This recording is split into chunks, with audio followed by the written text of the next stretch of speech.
E sobre a situação na Venezuela, nós falamos agora com o professor de Relações Internacionais da ISPM, o Leonardo Trevisan. Professor, muito obrigado pela presença novamente aqui no Bastidores CNN, é sempre uma honra.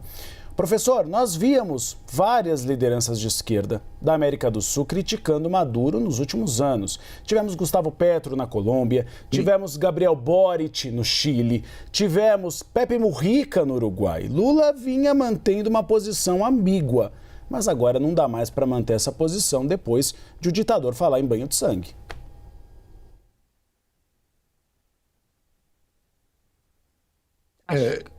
Eu não sei se caiu. O senhor ouviu a pergunta, Acho que não. professor?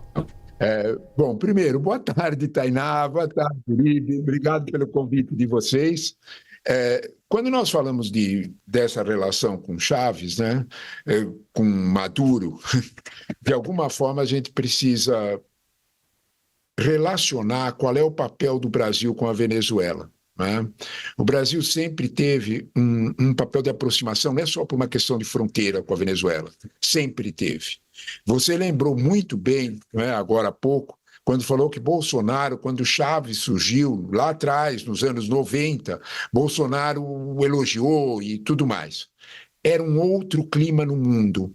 O clima no mundo mudou, as relações políticas com a América Latina mudou e a Venezuela ficou como uma grave exceção. Esse é o ponto, Uribe.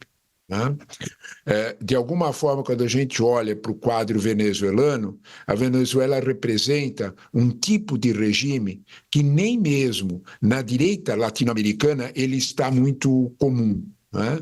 Ele, de alguma forma, representa um outro quadro, um outro momento dentro da América Latina. Nós precisamos entender isso para entender o fim do regime. O regime está resistindo exatamente porque não entendeu o quanto o contexto internacional mudou.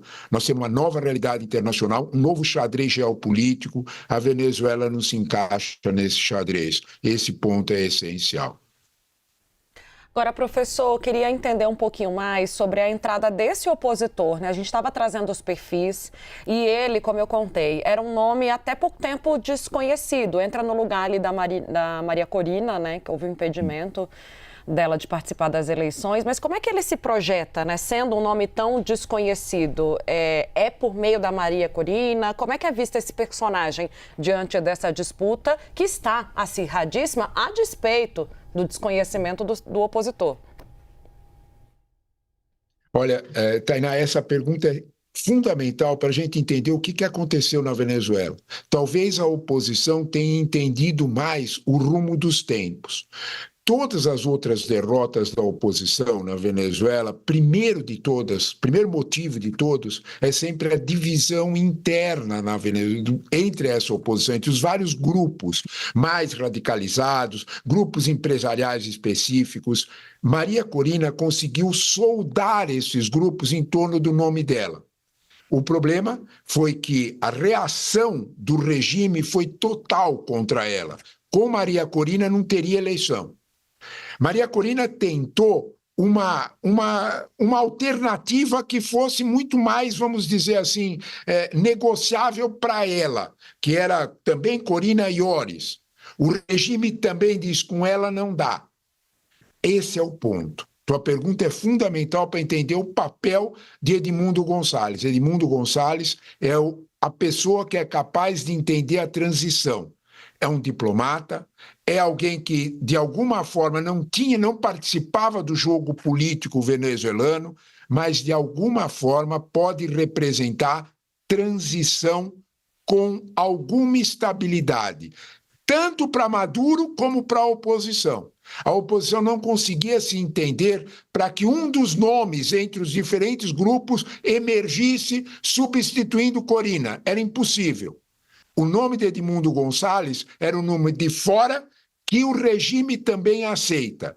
Em outras palavras, não há dúvida nenhuma que o nome de Edmundo Gonçalves sinaliza uma transição, e agora vem a palavra mais sensível, com anistia ao antigo regime.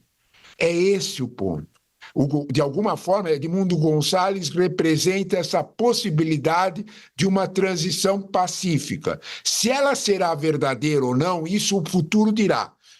Ele, no momento, é o nome possível para tranquilizar os ânimos e, de alguma forma, observe que ele não faz nenhuma declaração, observe que ele mantém-se absolutamente distante numa atitude diplomática.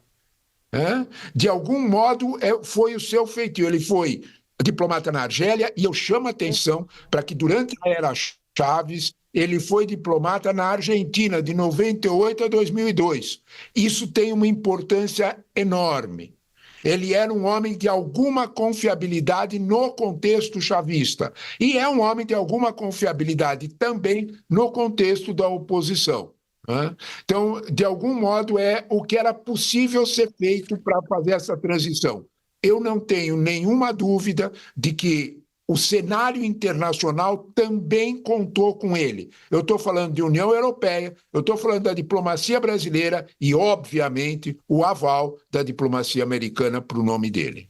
Professor, agradeço a entrevista do senhor. Conversamos com Leonardo Trevisan, professor de Relações Internacionais da ISPM. Sempre é um prazer tê-lo aqui com análises muito lúcidas e esclarecedoras sobre o cenário internacional. Obrigado, professor. Eu é que agradeço, Uribe e Tainá. Muito obrigado pela entrevista. Boa tarde a todos.